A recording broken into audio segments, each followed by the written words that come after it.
உங்கள் யாவரையும் இயேசு கிறிஸ்துவின் இனிய நாமத்தில் இந்த ஞாயிறு ஆராதனைக்கு வாழ்த்தி வர வைக்கின்றோம்.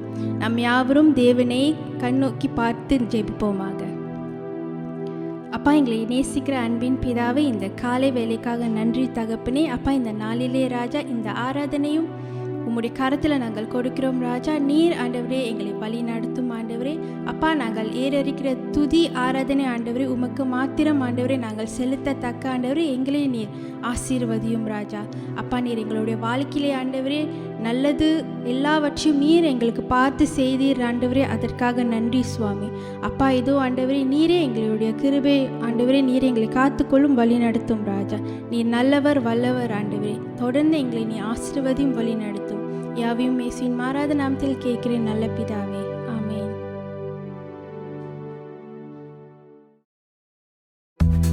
என் ஆத்மாவே என் உள்ளமே கர்த்தரை ஸ்தோத்திரி. நம் தேவனை நாம் துதித்து பாடுவோமாக. எந்த வேளையிலும் அவருடைய நாமத்தை நாம் துதித்து பாடுவோம். சந்தோஷமாக உற்சாகமாக பாடுவோமாக.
Continue to worship our God. Our God is a big God. He is powerful. He is almighty.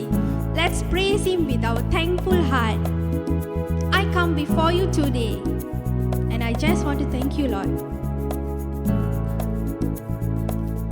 I come before you today and there's just one thing that I want to say.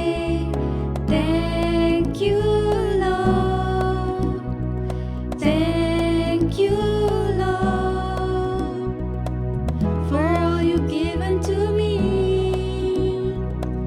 for all the blessings that I cannot see. Thank you, Lord. Thank you, Lord. With a grateful heart, with a song of praise, with an outstretched arm, I'll bless your name. Thank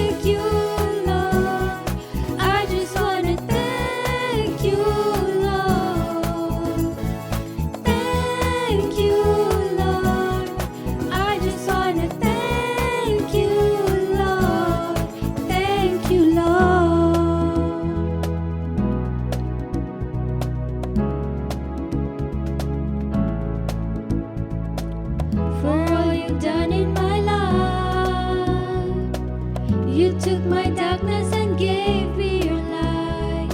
Thank you, Lord. Thank you, Lord. You took my sin and my shame.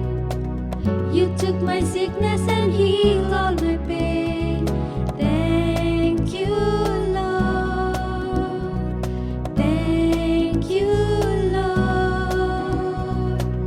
With a grateful heart, with a song of praise, with an outstretched arm, I'll bless your name. Thank you, Lord. I just want to thank you, Lord. Thank you, Lord. I just want to thank you, Lord. Thank you, Lord. Thank you, Lord.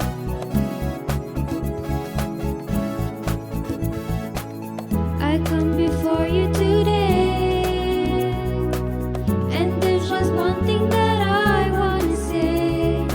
Thank you, Lord. Thank you, Lord, for all you've given to me, for all the blessings that I cannot see. Thank you, Lord. Thank you, Lord. With a grateful heart, with a song of praise, with an outstretched arm, I'll bless your name. Thank you, Lord. I just want to thank you, Lord. Thank you, Lord. I just want to thank you, Lord. Thank you, Lord.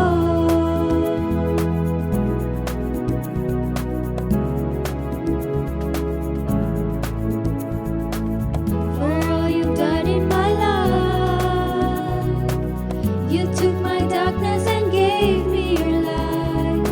Thank you, Lord. Thank you, Lord. You took my sin and my shame. You took my sickness and healed all my pain. Thank you, Lord. Thank you, Lord. With a grateful heart, with a song of praise, with an outstretched arm, I'll bless your name. Thank you, Lord. I just want to thank you, Lord. Thank you, Lord. I just want to thank you, Lord. Thank you,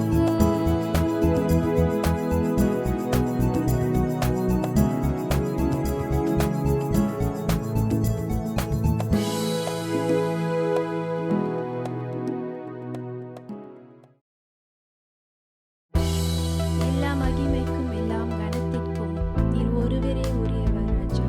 உம்மை நாங்கள் உயர்த்துகிறோம், உம்மை நாங்கள் போற்றுகிறோம் சுவாமி. நீர் நல்லவர், எங்கள் மத்தியிலே நீர் அசைவாடும் ராஜா. எல்லா மகிமைக்கும் கனத்திற்கும் உரியவரே, மாட்சிமை நிறைந்தவரே. எல்லா மகிமைக்கும் கனத்திற்கும் உரியவரே, மாட்சிமை நிறைந்தவரே. சர்வ சிருஷ்டிக்கும் எஜமானவரே,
மாத்திரம் ராஜா நாங்கள் ஏறெடுக்கிறோம் ராஜா. உமக்கு மாத்திரம் நாங்கள் துதியும் தொழுகையும் ஏறெடுக்கிறோம் ராஜா. அப்பா, நீர் நல்லவர், நீர் வல்லவர் சுவாமி. நீர் எங்களோடு கூட இருந்து ஆண்டவரே, இந்த ஆராதனையில் ஆண்டவரே எங்களோடு கூட நீர் பேசும் ராஜா.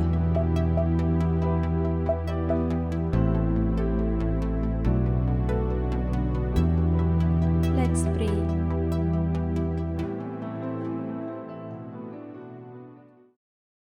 Hallelujah. Thank you, Lord, for this time. Lord, you are the Almighty God, the great God, the awesome God. There's none like you, O Lord. You are great and your name is mighty in power. Lord, you are the name above all names. Thank you for your mercy, your grace, your joy, your peace, and your everlasting Lord. Lord, I pray for your healing hands upon Malaysia. You are in charge and in control of this COVID-19 virus. You will soon destroy this virus and bring an end to this pandemic. Lord, thank you for your cleansing, your healing and blessing upon Malaysia. Father God, thank you for you will reduce the COVID-19 cases and also the number of dead cases. Thank you, Lord, for you are a prayer answering God. You will answer all our prayers. Thank you, Lord.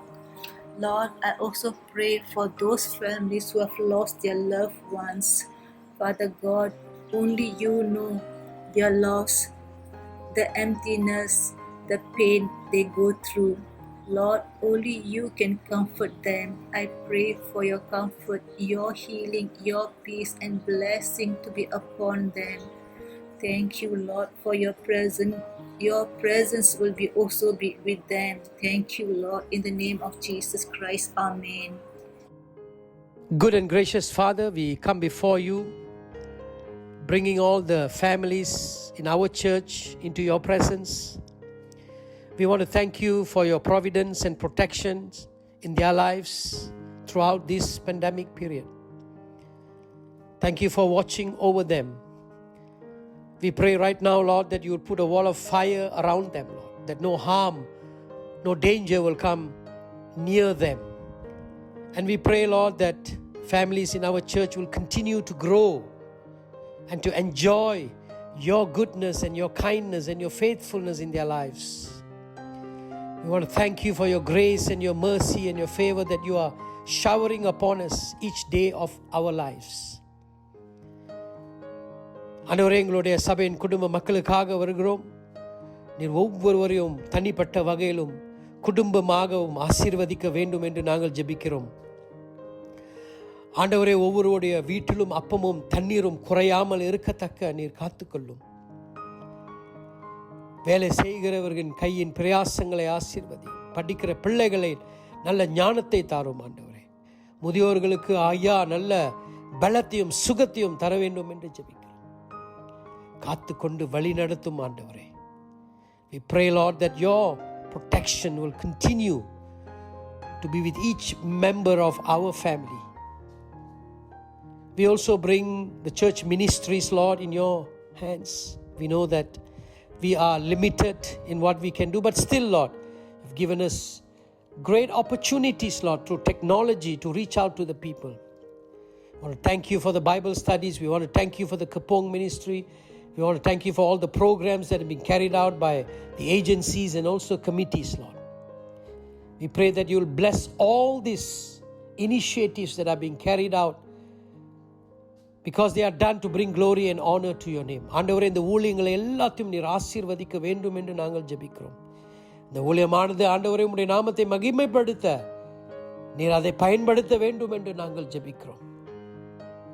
எங்களுக்கு அநேக ஆண்டவரே ஆப்பர்ச்சுனிட்டிஸை நீ கொடுத்து வருகிறீர். அதுக்காக நன்றி செலுத்துகிறோம். ஊழியங்களை ஆசீர்வதியும். ஊழியம் செய்கிற மக்களையும் ஒவ்வொருவரையும் நீர் ஆசீர்வதிக்க வேண்டும் என்று ஜெபிக்கிறோம். தொடர்ந்து வழி நடத்தும். இயேசுவின் நாமத்திலே ஜெபிக்கிறோம் பரிசுத்தம் உள்ள பிதாவே. Amen. In Jesus' name. Amen. Let's say the Lord's Prayer together. கர்த்தர் கற்றுக் கொடுத்த ஜெபத்தை நாம் சேர்ந்து சொல்லுவோமாக. Our Father who art in heaven, hallowed be thy name. Thy kingdom come, thy will be done on earth as it is in heaven. Give us this day our daily bread and forgive us our trespasses as we forgive those who trespass against us. Lead us not into temptation, but deliver us from evil. For thine is the kingdom, the power and the glory forever and ever. Amen.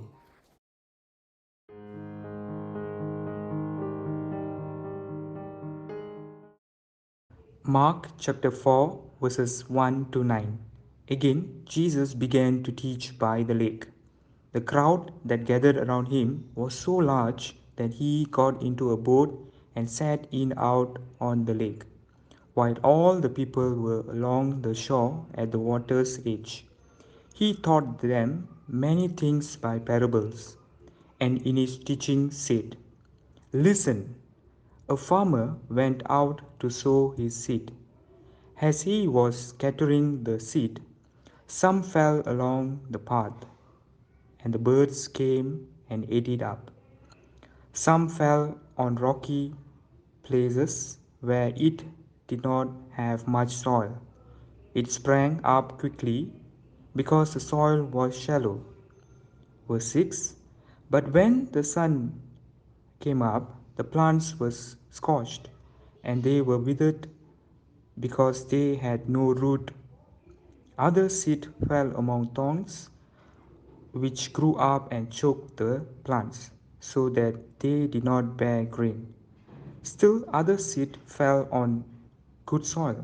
It came up, grew, and produced a crop, some multiplying 30, some multiplying 60, some 100 times. Then Jesus said, "Whoever has ears to hear, let them hear." Amen. May the Lord add blessing for these verses. இன்றைய வேத வசனம் மாற்கு 4ஆம் அதிகாரம் வசனங்கள் 1 தொடங்கி 9 முடிய. வசனம் 1. அவர் மறுபடியும் கடலோரத்திலே போதகம் பண்ணத் தொடங்கினார். திரளான ஜனங்கள் அவரிடத்தில் கூடி வந்தபடியால் அவர் கடலிலே நின்ற ஒரு படவில் ஏறி உட்கார்ந்தார். ஜனங்கள் எல்லோரும் கடற்கரையில் நின்றார்கள். வசனம் 2. அவர் அநேக விசேஷங்களை உவமைகளாக அவர்களுக்கு போதித்தார். போதிக்கிற பொழுது அவர்களுக்கு சொன்னது. வசனம் 3. கேளுங்கள், விதைக்கிறவன் ஒருவன் விதைக்க புறப்பட்டான். வசனம் 4. அவன் விதைக்கையில் சில விதை வழிக்கருகே விழுந்தது. ஆகாயத்து பறவைகள் வந்து அதை பட்சித்து போட்டது. வசனம் 5. சில விதை அதிக மண்ணில்லாத கற்பாறை நிலத்தில் விழுந்தது. அதற்கு ஆழமான மண்ணில்லாததனாலே சீக்கிரத்தில் முளைத்தது. வசனம் 6. வெயில் ஏறின போதோ தீந்து போய் வேறில்லாமையால் உலர்ந்து போயிற்று. வசனம் 7. சில விதை முள்ளுள்ள இடங்களில் விழுந்தது. முள் வளர்ந்தது, அது பலன் கொடாதபடி அதை நெருக்கி போட்டது. வசனம் 8. சில விதை நல்ல நிலத்தில் விழுந்தது. ஓங்கி வளருகிற பயிராகி 1 30, 1 60, 1 100 பலன் தந்தது. வசனம் 9. கேட்கிறதற்கு காதுள்ளவன் கேட்க கடவன் என்று அவர்களுக்கு சொன்னார். ஆமீன்.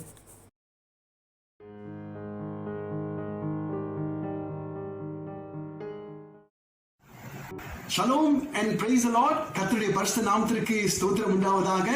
இந்த நாளிலே கூட இந்த காணொளி மூலமாய் உங்களை பார்ப்பதிலே, உங்களை சந்திப்பதிலே ஒரு பெரிய ஆசீர்வாதம். இந்த வாய்ப்பு கொடுத்த தேவனுக்கு நான் நன்றி செலுத்துகிறேன். சபை போதகர், உக்ரான் குழு தலைவர்கள், சபை மக்கள் யாவருக்கும் ஸ்தோத்திரமும் நன்றியும் நான் தெரிவித்துக் கொள்கிறேன்.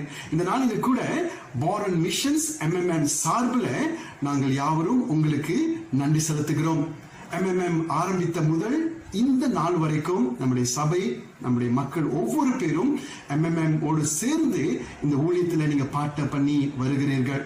ஒவ்வொரு வருடமும் உங்களுடைய கமிட்மெண்ட்டை நீங்க செலுத்தி வருகிறீர்கள். அது அநேக ஊழியத்திற்கு உதவியாக இருக்கிறது. அது மாத்திரமல்ல, கிஃப்ட் ஆஃப் ஹோப் ப்ராஜெக்ட் அநேக வருடம், இது 19வது வருடம் நம்ம செய்து கொண்டு வருகிறோம். இந்த வருடத்துல 2 நாடுகளை நம்ம இன்ட்ரோடியூஸ் பண்ணோம், நேபாள் அண்ட் ஸ்ரீலங்கா. அங்குள்ள பிள்ளைகளும் ஆசீர்வாதம் பெற வேண்டும் சொல்லி இதை நம்ம லான்ச் பண்ணணும்.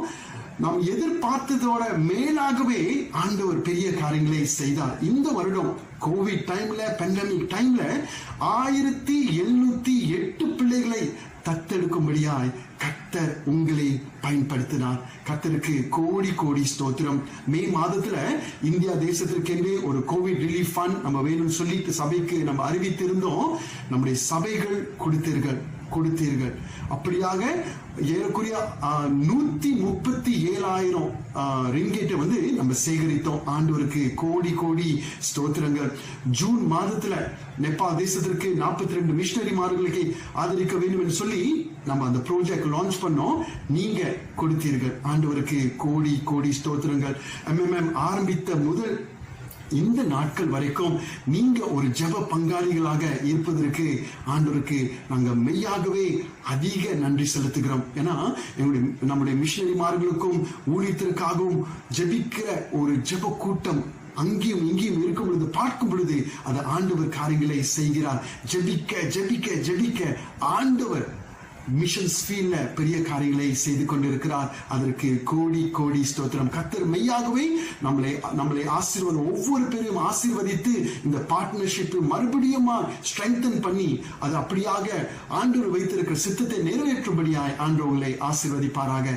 ஆண்டவருக்கு கோடி கோடி ஸ்தோத்திரம். இந்த நாளில் கூட ஆண்டுடைய சத்தியத்தை வாசிக்கும்படியாய் நாம் கேட்டோம். மார்க் எழுதின சுவிசேஷம் 4ஆம் அதிகாரம் வசனம் 1-9. இந்த அதிகாரத்திலிருந்து ஆண்டு நம்மோடு கூட என்ன பேசுகிறான்னு சொல்லி நம்ம பார்ப்போம். அதற்கு முன்பதாக நம் தலை வணங்கி ஜெபம் செய்வோம். ஸ்தோத்திரம் ஆண்டவரே, இந்த காலை பொழுதுக்காய் உமக்கு கோடி கோடி நன்றிகள் ஆண்டவரே. ஐயா, இந்த நாளிலே கர்த்தாவே நம்ம உம்மை ஆராதித்தோம், உம்மை துதித்தோம், உம்முடைய வசனத்தை வாசிக்க நாங்கள் கேட்டோம் ஆண்டவரே. அப்பா, இந்த காலை வேளையில நாங்கள் தியானிக்கிற இந்த வசனங்கள் நீர் எங்களோடு கூட பேசும்படியாக நாங்கள் ஜெபிக்கிறோம் ஆண்டவரே. அப்பா, எங்களுடைய இருதயங்கள் ஆண்டவரே, எங்களுடைய ஆவி, எங்களுடைய செவி அப்படியாக உமக்கு முன்பதாக சென்சிட்டிவாக இருக்கட்டும். Father Lord, we pray that our hearts, Lord Father, our spirit, Lord Father God, our ears, Lord Father, will be so sensitive, Lord Father, to hear what you have for us, Lord Father, this very morning. We want to thank you. In Jesus' name we pray. Amen. Amen. Amen. Mark எழுதின சுவிசேஷம் 4ஆம் அதிகாரம் வசனம் 1-9. இந்த வசனமானது பாருங்க, இந்த கதையானது, இந்த ஊமையானது பாருங்க, மார்க் புஸ்தகத்திலும் மத்தேயு புஸ்தகத்திலும் லூக்கா புஸ்தகத்திலும் இருக்குது என்று சொல்லி நம்ம பார்க்கிறோம். நம்முடைய சண்டே ஸ்கூல் காலங்களில் இருந்து இந்த பாகத்தை நம் அநேக முறை இதை வாசித்திருக்கிறோம். நம்முடைய சண்டே ஸ்கூல் டீச்சர்ஸ் கற்றுக் கொடுத்திருக்கிறாங்க, நம்முடைய போதகர் போதித்திருக்கிறார்கள், நம்முடைய தனிப்பட்ட தியானத்துல கூட நம்ம இதை வாசித்திருக்கிறோம். ஆங்கிலத்தில் இதை சுருக்கமாய் கன்க்ளூட் பண்ண வேண்டும் என்று சொன்னால், இந்த 3 S, the 3 S, the sower, the seeds and the soil. Alright, விதைக்கிறவன், விதை மற்றும் நிலங்களை குறித்து நம்ம பார்க்கிறோம். நமக்கு தெரியும் பாருங்க, விதைக்கிறவன் அவன் விதைப்பான். ஓகே, இந்த சீட்ஸ், ஓகே, இது வந்து ஆவிக்குரிய ரீதியில இது வந்து ஆண்டுடைய அன்பையும் சுவிசேஷத்தையும் கூறுகிறது. நிலங்கள் 4 வித்தியாசமான நிலங்களை பார்க்கிறோம். இது வந்து இருதயத்தை குறித்து சொல்லுகிறது. ஆனா இந்த காலை வேளையில இந்த அதிகாரத்துல we going to focus, நம்முடைய shift, we want to focus and with the sower. Alright, விதைக்கிறவனை குறித்து நம்ம பார்க்க போகிறோம். Alright, 3 காரியத்தை பார்த்தோம். விதைக்கிறவன், விதை, நிலங்களை பார்த்தோம். ஆனா இந்த காலை நேரத்துல விதைக்கிறவன் குறித்து நம்ம பார்க்க போகிறோம். The question, who is a sower? விதைக்கிறவன் யார்? A person who plants seed. விதைக்கிறவனுடைய முக்கிய நோக்கமே விதையை விதைப்பவன், அதுதான் விதைக்கிறவன். The Bible has given analogy of the sower so many times. It must be because it's one of their main occupation at that time. வேதாகமத்துல நம்ம பார்க்கும் பொழுது பழைய ஏற்பாடிலும் புதிய ஏற்பாடிலும் அநேக முறை விதைக்கிறவனை குறித்து சொல்லுகிறது. இது என்ன காரணம் சொல்லி நம்ம பார்க்கும் பொழுது, இஸ்ரேல் தேசத்துல அந்த காலகட்டத்துல இது ஒரு முக்கிய வேலையாக இருந்ததுனால இது மறுபடியும் இது வந்து வேதாகமம் சொல்லுகிறது. But in our context today, in the spiritual sense, who are the sowers? இந்த நாளில கூட நம்முடைய அமைப்பில ஆவிக்குரிய ரீதியில யார் இந்த விதைப்பவர்கள்? நீங்களும் நானுமே. இந்த நாளில நம்ம இப்பொழுது தேவனை ஆராதித்தோம், இந்த காலை நேரத்தில் தேவனை துதித்தோம், ஆண்டுடைய வசனத்தை வாசித்தோம், மறுபடியும் இதை செய்திருக்கிறோம். என்ன என்றால், இந்த விதையானது, ரட்சிப்பின் விதையானது நம்முடைய இருதயத்தில் வந்து விழுந்ததுனால இயேசுவை கேட்டோம், இயேசுவை ஏற்றுக்கொண்டோம். இப்பொழுது நல்ல நிலத்தில் விழுந்த இந்த விதையானது வளர்ந்து ஆண்டவருக்கென்று மகிமை கொடுக்கிறது. இந்த ஆவிக்குரிய ரீதியில இப்பொழுது நீங்களும் நானுமே அவர் விதைக்கிறவர்களாய் காணப்படுகிறோம். Someone, somewhere, somehow have sown into our lives. யாரோ ஒருத்தர் ஏதோ ஒரு இடத்துல நம்முடைய இதயத்துல அவங்க விதைத்ததுனால இன்றைக்கு நாம் தேவனை ஆராதித்தோம், இன்றைக்கு தேவனை துதித்தோம், இன்றைக்கு தேவனை நேசிக்கிறோம். Because someone has shown and sown the seeds of gospel in our lives. Today we have the opportunity to worship God, to praise God, to love God, to fellowship with God, and to grow in Jesus Christ. Who is the person? இந்த விதைத்தவர் யார்? நம்முடைய பெற்றோர்களாக இருக்கலாம், நம்முடைய போதகராக இருக்கலாம், நம்முடைய Sunday school டீச்சராக இருக்கலாம். ஆனா அவர்கள் விதைத்ததுனால இன்றைக்கு நீங்களும் நானும் தேவனை மறுபடியுமாய் துதிக்கிறோம். Because they have sown the seeds of God's love and the gospel in our life, today we are worshiping God, praising God, reading His word again and again. And today we understand how important it is a role of a sower, of a farmer. நம்ம பார்க்கிறோம் பாருங்க, இந்த விதைக்கிறவனுடைய வாழ்க்கை எவ்வளவு முக்கியமானது என்று சொல்லி நம்ம பார்க்கிறோம். நமக்கு ஒரு கேள்வி, have you ever seen a sower or a farmer who is not sowing seed? A farmer who does not farm. நம்ம பார்த்திருக்கிறோமா? விதைக்கிறவன் வயலுக்கு போறான், அங்க இருந்து விதைக்காமல் அந்த வயலை பார்த்து கொண்டிருக்கிற சூழ்நிலையை பார்த்திருக்குமா?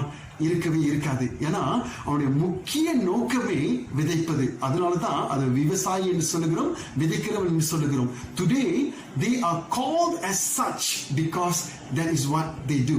Okay, அவர்களை அப்படியாக அழைக்கிற முக்கிய நோக்கமே அவர்கள் விதைக்கிறவர்கள், விவசாயிகள் என்று சொல்லி நம்ம பார்க்கிறோம். So now let's take a look at the type of soil that receives the seed, which is the word of God.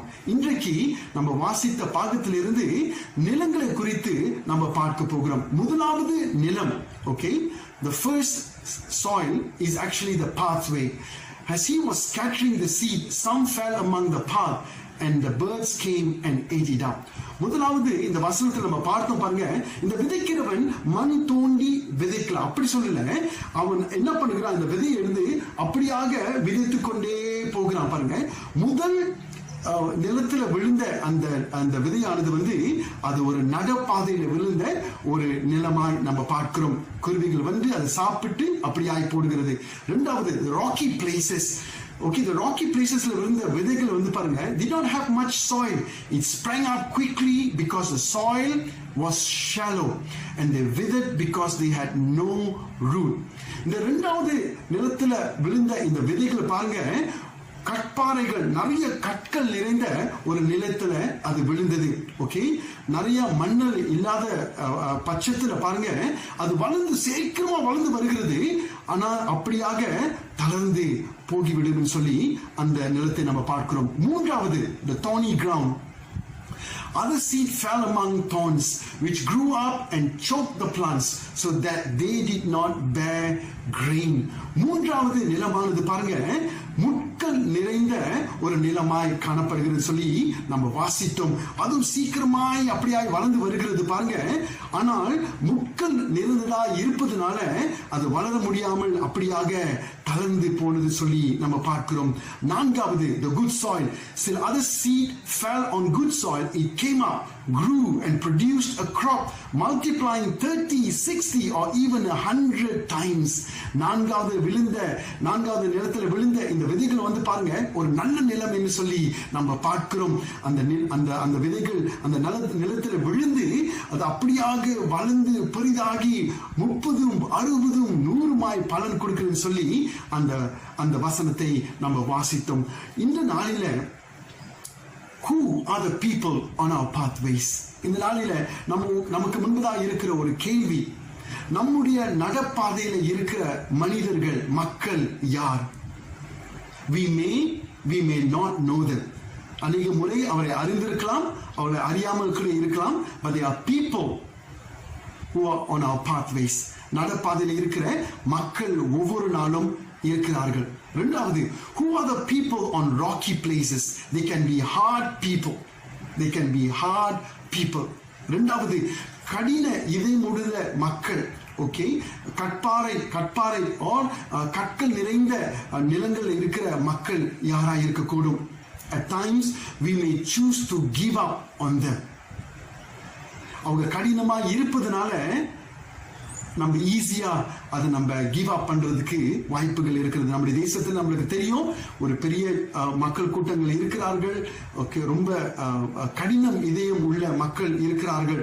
இவங்க மத்தியில அவனுடைய அன்பை சொல்வதற்கும் அவனுடைய சுவிசேஷத்தை சொல்வதற்கும் ஒரு கடினமா இருப்பதனால, அது ஒரு கஷ்டமான ஒரு காரணங்களா இருக்கிறதுனால we tend to give up on them. இல்லையா?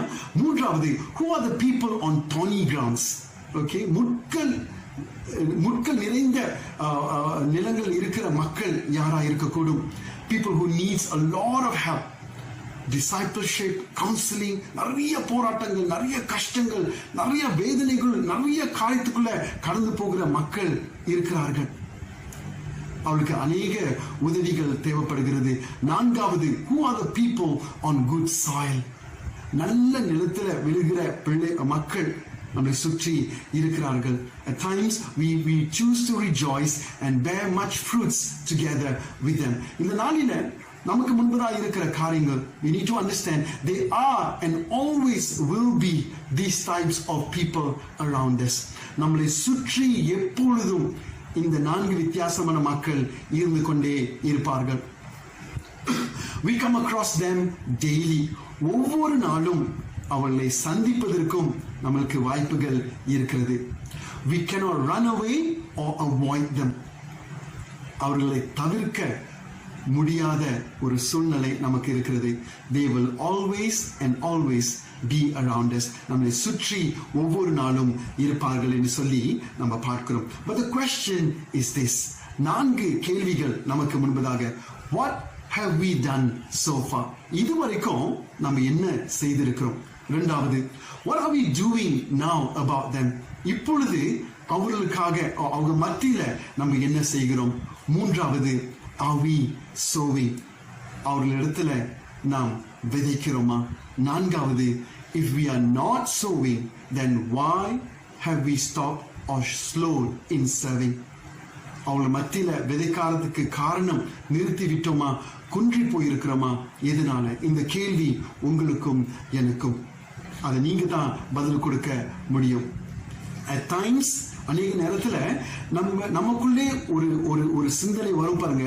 At times we think that is the duty of our pastors, a duty of our missionaries, duty of our evangelists, maybe social concern chairman, social missions chairman, evangelism chairmen, அவங்களுக்கு விழுந்த ஒரு கடமை என்று சொல்லி நம்ம நினைக்க கூடும். At times we think like that. It's a responsibility of all those people in the ministry. அப்படிதான் நம்ம நினைக்கிறோம். ஆனா let us ask ourselves, why are we here on earth? இந்த நாளில நீங்களும் நானும் ஒவ்வொரு நாளும் கேட்க வேண்டிய ஒரு கேள்வி, ஆண்டவரே நீங்க என்னை இந்த பூமியில வைத்திருக்க என்ன காரணம் ஆண்டவரே? what is the reason? நமக்கு தெரியும் பாருங்க, நமக்கு தெரியும் what is God's first and greatest commandment. Okay, முதலாவது and பிரதானமான கட்டளை வேதாகமத்தில் நம்ம பார்க்கும் பொழுது அது என்னதுன்னு சொல்லி பார்க்கும் பொழுது to love God and to love others. தேவன் மேல் அன்பு கூறவும் மற்றவர்களை நேசிப்பதுமே அது முதல் பிரதான கட்டளையாக வேதாகமத்தில் இருக்கிறது. The first and the greatest commandment. We show our love for God by loving others. நாம் தேவன் மேல வைத்த அன்பின் நிமித்தம் மற்றவர்களை நேசிக்கிறோம். முதலாவது தேவன் மேல வைத்த அன்பு, தேவனை நேசிக்கிறோம். தேவனை நேசிப்பதனால மற்றவர்களை நேசிக்கிறோம். And we show our love to others by showing God.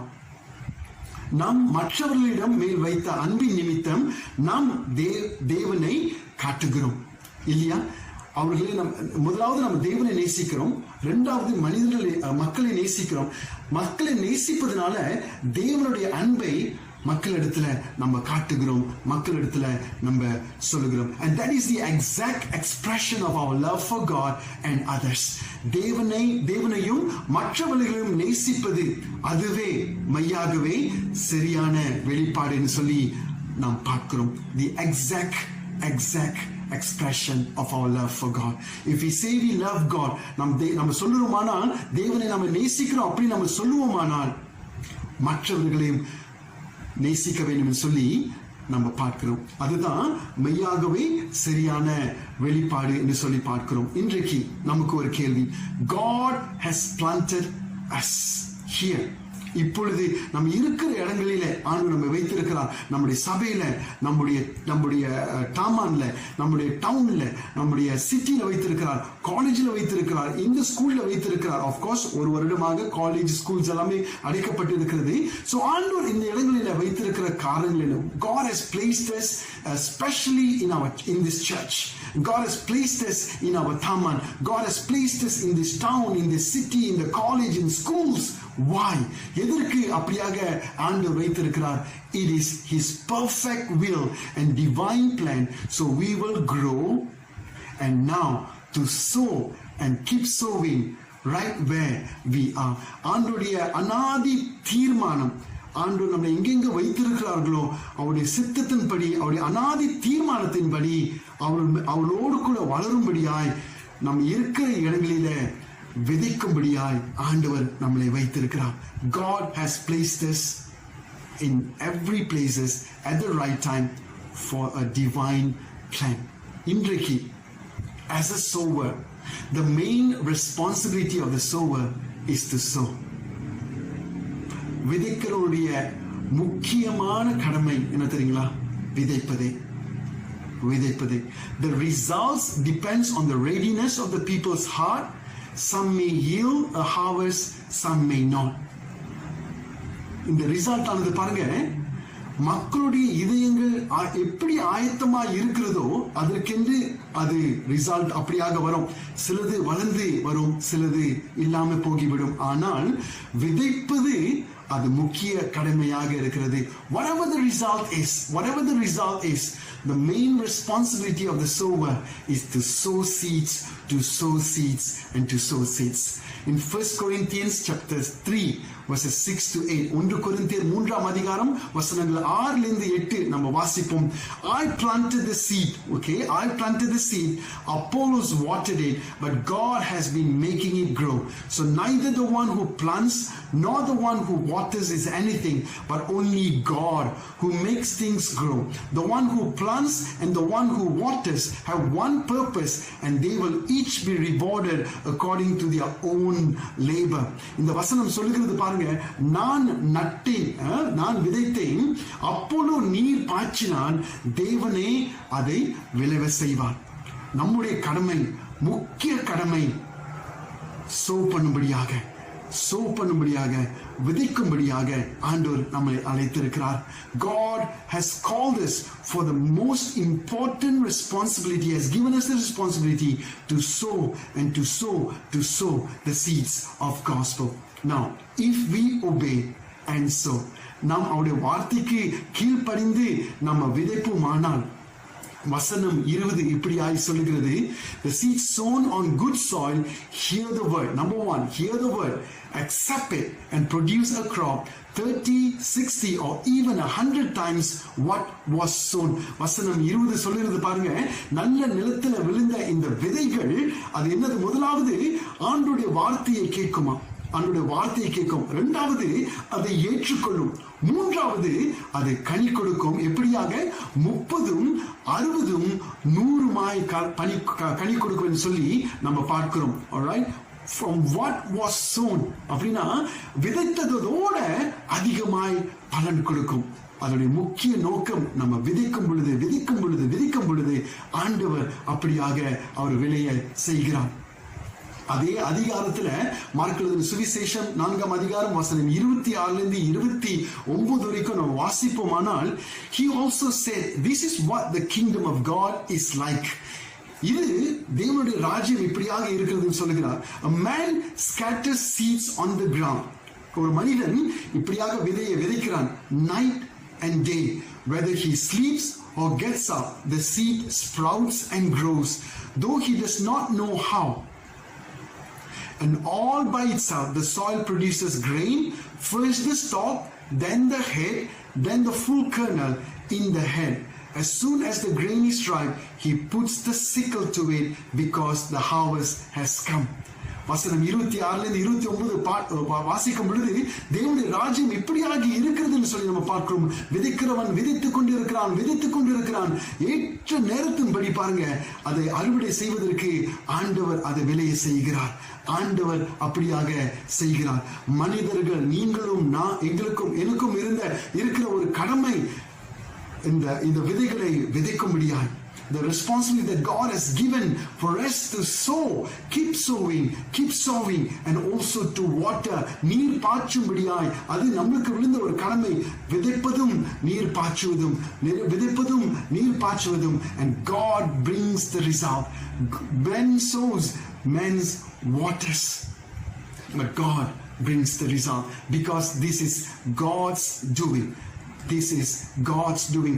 4 வித்தியாசமான மக்களை பார்த்தோம் பாருங்க. நம்முடைய வழிபாதையில கற்கள் நிறைந்த ஒரு இருதயம் உள்ள மக்கள், முட்கள் நிறைந்த இருதயம் உள்ள மக்கள், நல்ல நிலத்தில் உள்ள மக்கள், இப்படியாக இந்த மக்கள் ஒவ்வொரு நாளும் இருப்பார்கள் நம்மை சுற்றி.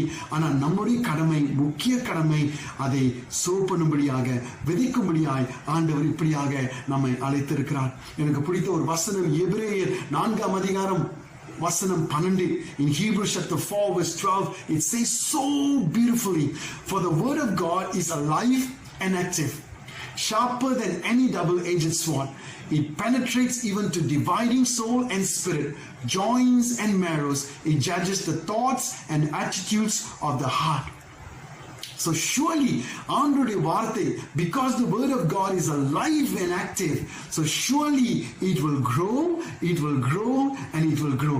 ஆண்டவருடைய வார்த்தை பாருங்க, அது ஜீவனுள்ள வார்த்தை, அது வல்லமை நிறைந்த வார்த்தையாய் இருப்பதனால, அது இருபுறம் கருக்குள்ள பட்டயமுள்ள வார்த்தையாய் இருப்பதனால, அந்த வார்த்தை மெய்யாகவே வளரும். அது வளரும். It will grow and will produce 30, 60, 100 பலன் கொடுக்கும் என்று சொல்லி வார்த்தை சொல்கிறது. ஏன்னா மனிதர்களுடைய வார்த்தை அல்ல. இந்த நாளிலே ஆண்டவர் நம்மை எங்கெங்க வைத்திருக்கிறார்களோ அங்க விதைக்கும்படியாய் ஆண்டவர் விரும்புகிறார். Wherever God has placed us, He wish and He wants us for us to sow, and that is the responsibility that God has given to all of us. Now let's come back to Malaysia. இந்த நாளில கூட புள்ளி விவரங்கள் சொல்லுகிறது, நம்முடைய தேசத்தில் ஏறக்குறைய 33-34 million மக்கள் இருக்கிறார்கள் என்று சொல்லி நம்ம பார்க்கிறோம். There are about 32-33 million of Malaysian population. நம்முடைய population அப்படியாக இருக்கிறது. இந்த மக்கள் கூட்டத்து மத்தியில 61%, about 61%, okay, சுத்ரா மக்களாக இருக்கிறார். யார் இந்த சுத்ரா? உங்களுக்கு தெரியும், நம்முடைய மெஜாரிட்டி பீப்புள் குரூப். 61% இவர்களாக இப்படியாக இருக்கிறார்கள். புத்திஸ்ட் மக்கள் ஏறக்குறைய 20%, இந்துக்கள் 8%. நம்முடைய நாட்டில் பூர்வ குடி மக்கள் ஏறக்குறைய 19 வித்தியாசமான ஜாதி கூட்டங்கள் நார்த் பெர்லிஸ்ல ஆரம்பித்து ஜோஹர் வரைக்கும் அப்படியாக இருக்கிறார்கள். ஏறக்குறைய 250,000, 250,000 orang asli people groups, 19 people groups in our country. புள்ளி விவரங்கள் சொல்லுகிறது 79 ஜாதி கூட்டங்கள் இயேசுவை இதுமுறை கேள்விப்படாமல் இருக்கிறார்கள். There were 79 unreached people groups in Malaysia. 79 of them. About 20 years ago, 25 years ago, MMM actually has started a ministry in an island called Bungi. From Sandakan, 2 hours we need to take a boat. This small island, a people group called Bungi. Bungi என்று சொல்லுகிற ஒரு மக்கள் கூட்டம் அங்கே இருந்தார்கள். ஒரு 20-25 வருடத்துக்கு முன்பதாக சுவிசேஷம் அங்க போகவில்லை. இப்பொழுது அந்த தீவுல வந்து ஒரு சபை இருக்கிறது, போதகர் இருக்கிறார்கள், ஊழியம் நடைபெற்றுக் கொண்டு வருகிறது. And புள்ளி விவரங்கள் சொல்லுகிறது about 2 million or more மைக்ரன், okay, மைக்ரன், வெளிநாட்டிலிருந்து வந்த வேலைக்காரர்கள் இங்க இருக்கிறார்கள். UNHCR அவங்களுடைய பட்டியல் பிரகாரம் ஏறக்குறைய 180,000 அகதிகள், புலம்பெயர் மக்கள் நம்முடைய தேசத்தில் இருக்கிறார்கள். According to UNHCR, the statistics says about 180,000 of refugees and asylum seeker in a country today. And this is the statistics. But God has placed us in a right place. Wherever God has placed us, நம்ம எங்க அங்க ஆண்டவர் நம்மளை வைத்திருக்கிறார்களோ அங்கங்க சுற்றி இந்த மக்கள் அப்படியாக இருக்கிறார்கள். சுத்ரா, ஹிந்துக்கள், புடிஸ், orang asli, migrants, refugees, diaspora நம்மளை சுற்றி இருக்கிறார்கள். பாருங்க, அநேக வருடத்துக்கு முன்பதாக நீங்களும் நானும் ஒரு இந்த தேசத்திற்கு, பாகிஸ்தானுக்கோ, யெமெனுக்கோ, சோமாலியாக்கோ, ஆப்கானிஸ்தானுக்கோ போக முடியாத ஒரு சூழ்நிலை. ஆனா ஆண்டவர் பாருங்க, இவங்க எல்லாவற்றையும் நம்முடைய தேசத்திற்கு கொண்டு வந்திருக்கிறார். எதற்கு?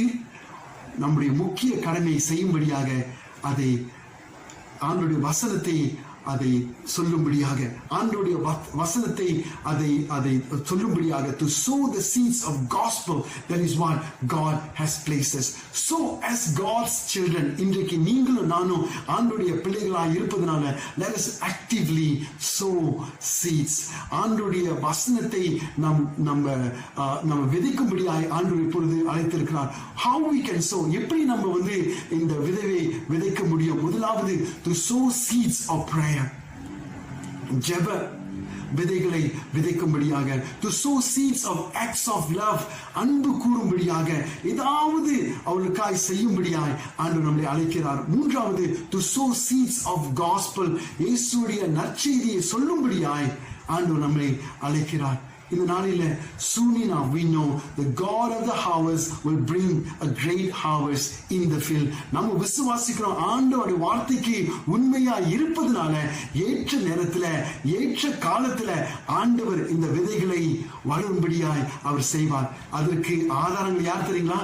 நீங்களும் நானும் மாத்திரமே. What is the testimony? It is you and me, because someone has sown the seeds of God's love, because someone has sown the seeds of gospel in our life. Today we are worshiping God, we are worshiping, we are loving God, we are praising God, we are reading God's word, we are praying for this, so God can make this happen, and in His time He will make things beautiful. ஆனா நம்முடைய முக்கிய நோக்கம், முக்கிய கடமை, அதை விதைப்பதே அது முக்கிய கடமையாய் இருக்கிறது.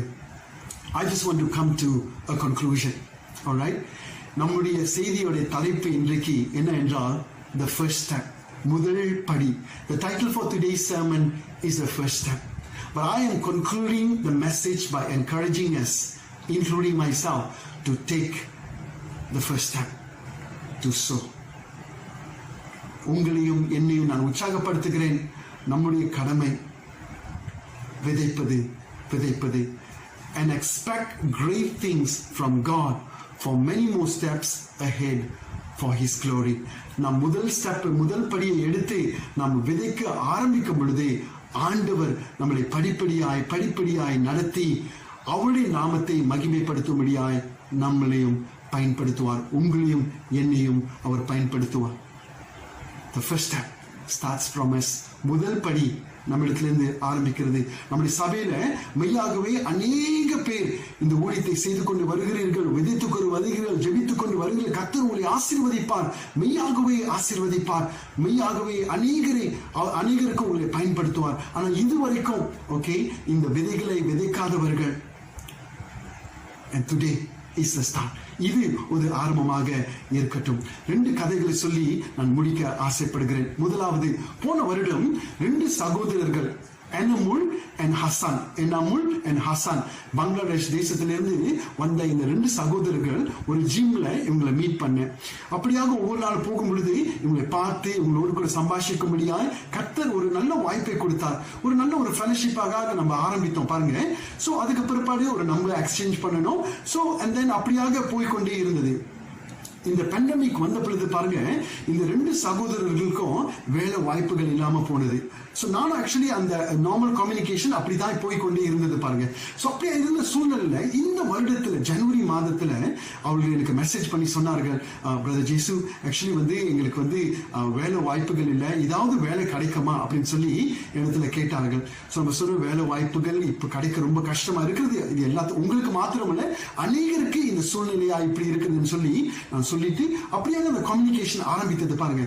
ஆனால் பாருங்க, அந்த அந்த நாட்கள் இருந்து ஒவ்வொரு வாரமும் ஒரு வாரத்துல அட்லீஸ்ட் 2-3 தடவை வந்து இந்த மாதிரி ஒரு செய்தி மெசேஜ் பண்ணி பகிர்ந்து கொள்வார்கள். ஸோ அப்படியாக இருக்கிற சூழ்நிலையிலும் அவருடைய கடந்து போகிற காரியங்கள், கஷ்டமான காரியங்களையும் அப்படியாக திறந்து சொல்ல ஆரம்பித்தார்கள்.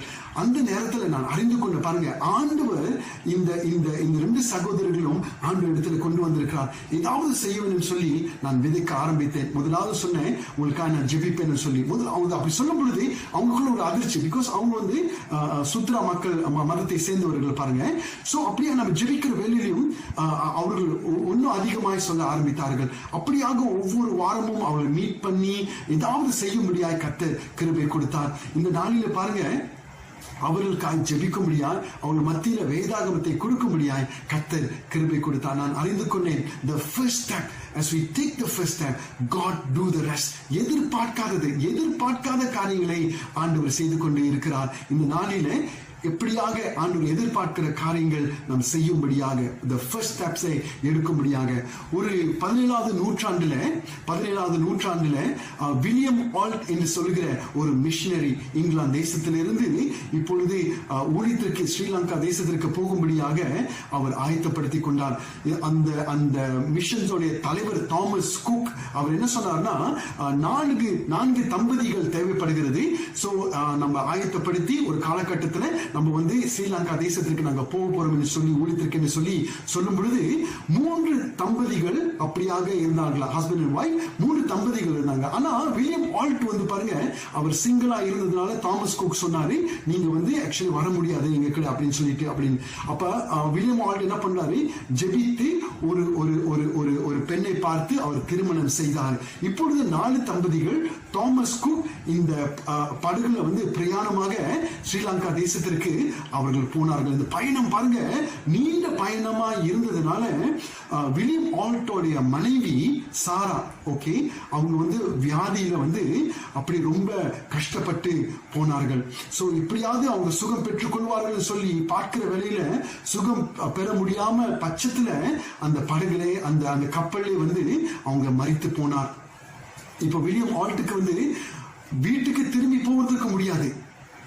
அவங்க என்ன பண்ணாங்கன்னா, அவங்க மனைவிய அப்படியாக அந்த கடல்ல அவர் அடக்கம் செய்து விட்டு அந்த பிரயாணத்துல அவங்க எல்லாமே ஸ்ரீலங்கா தேசத்திற்கு போய் சேரும்படியாய் ஆண்டவர் கிருபை கொடுத்தார். ஸ்ரீலங்கா தேசத்திற்கு போய் பத்திகோலா என்று சொல்லுகிற இடத்துல ஆண்டுடைய அன்பை அவங்க போதித்தார்கள், ஆண்டுடைய அன்பை சொல்ல ஆரம்பித்தார்கள். இந்த நாளில பத்திகோலா என்று சொல்லுகிற இடத்துல ஒரு மெத்தடிஸ்ட் திருச்சபை இருக்கிறது. அநேக பேர் இயேசுவை ஏற்றுக்கொண்டு இயேசுக்காய் வாழ்ந்து கொண்டிருக்கிறார்கள். எதனால வில்லியம் ஆல்ட் அவர் என்ன துன்பங்கள், என்ன கஷ்டங்கள், போராட்டங்கள் வந்தாலும் அது நிமித்தம் கூட அவர் அந்த பிரயாணத்தை நிறுத்தாடுபதிக்கு விதிக்கும்படியாய் ஆண்டுடைய அன்பை சொல்லும்படியாய் அவர் தொடர்ந்து போய் அந்த தேசத்துல போய் ஆண்டுடைய அன்பை சொல்ல ஆரம்பித்தார். பல வருடங்களுக்கு பிற்பாடு வில்லியம் ஆல்ட் மரித்து போனார் என்று சொல்லி நம்ம பார்க்கிறோம். இன்றைக்கு ஆண்டவர் நம்மளிடத்திலிருந்து எதிர்பார்ப்பது விதைக்கும்படியாய். God has called for a time as such to all of us to be sober, to sow God's love, to sow the gospel.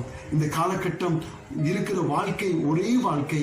இந்த வாழ்க்கை சீக்கிரமாய் கடந்து போகிறது. நம்ம ஆண்டவருக்கு செய்கிற காரியம் அதுவே நிலைத்து நிற்கும் என்று சொல்லி நாம் பார்க்கிறோம்.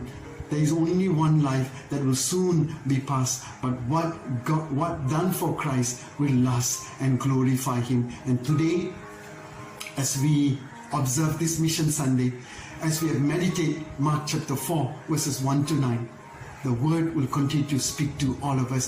இந்த வசனமானது நம்மோடு கூட ஒவ்வொரு நாளும் பேசும்படியாய் ஆண்டவர் நமக்கு கொடுத்திருக்கிற இந்த பெரிதான கட்டளை, பெரிதான இந்த அழைப்புக்காய் நாம் மறுமொழி கொடுத்து, ஆண்டவரே இதுக்கு முன்பதாக நான் எப்படி இருந்தேன் எனக்கு தெரியாது. ஆனா இனியிலிருந்து ஆண்டவரே என்னை சுற்றி இருக்கிற ஜாதி கூட்டங்கள், என்னை சுற்றி இருக்கிற இந்த வித்தியாசமான மக்களுக்காக ஏதாவது செய்ய வேண்டும் ஆண்டவரே. ஒரு வெளிச்சமாகவும் ஒரு உப்பாகவும் நான் மத்தியில் இருக்க போறேன்னு சொல்லி நம்முடைய வாழ்க்கையை நாம் அர்ப்பணிப்போமா?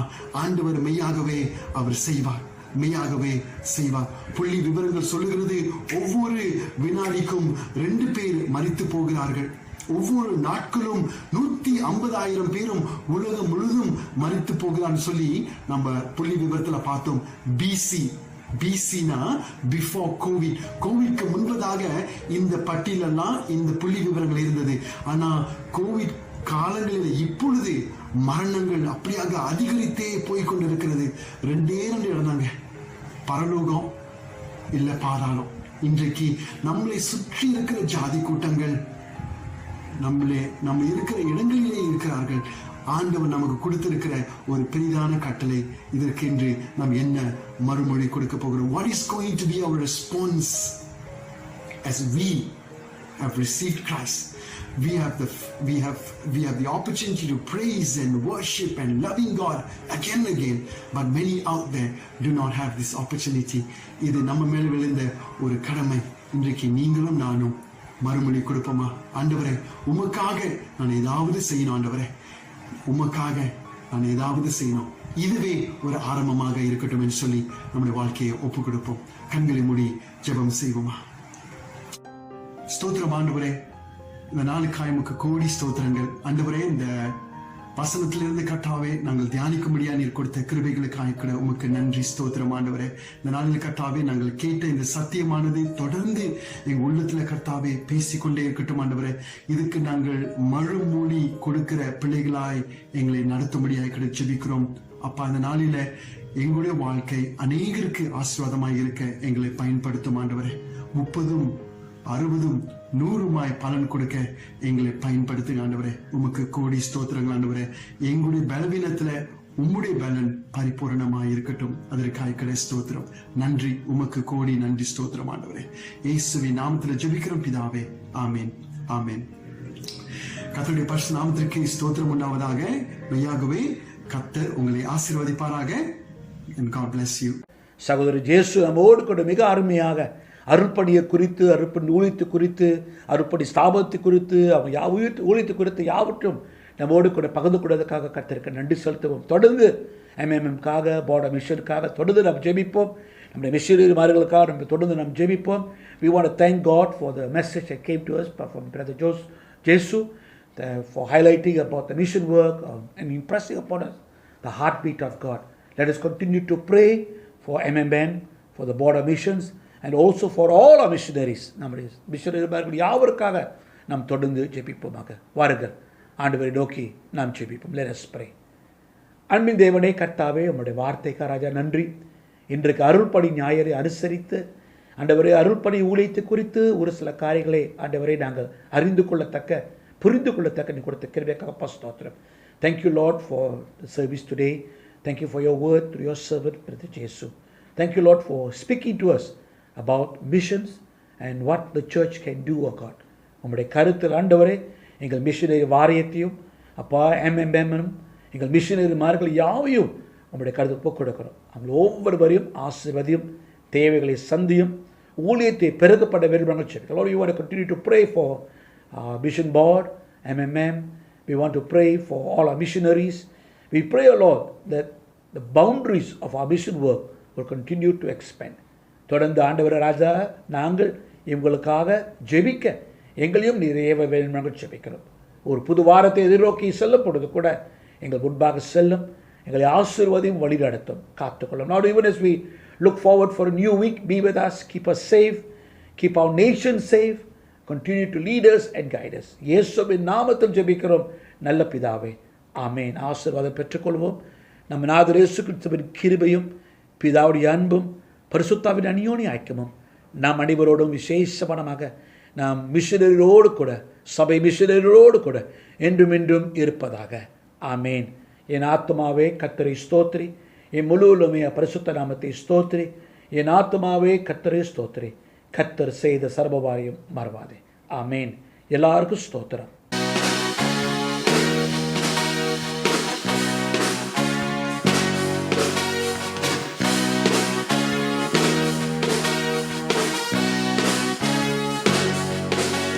தேவ சமாதானத்தோடு செல்லுங்கள், தேவ அன்பினால் இணைந்திருங்கள். தேவ கிருபை, தேவ தயவு, தேவ நாமத்திலே செல்லுங்கள். தேவ கிருபை, தேவ தயவு, தேவ நாமத்திலே செல்லுங்கள். Go with the peace of the Lord, stand in the love of the Lord, the grace of God and the favor of God. Go in the name of the Lord, the grace of God and the favor of God. Go in the name of the Lord.